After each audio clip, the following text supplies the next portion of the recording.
هاي المرة غير، مجدرة بالثلاث مكونات: عدس ورز وبرغل خشن، والطعم حرفيا من أشهى ما يكون. بننقع الرز والبرغل بننقعه بمي من الحنفية، والعدس بعد ما نغسله بنسلقه على النار لحد ما يستوي.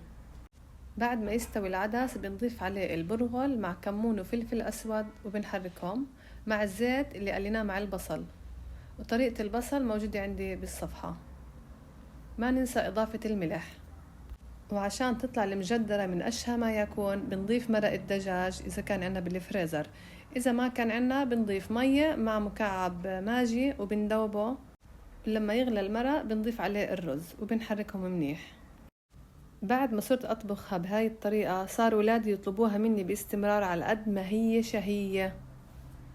وعلى فكرة حتى برمضان بطلبوها مني طلب. جربوها وخبروني شو رأيكم فيها. وصحتين.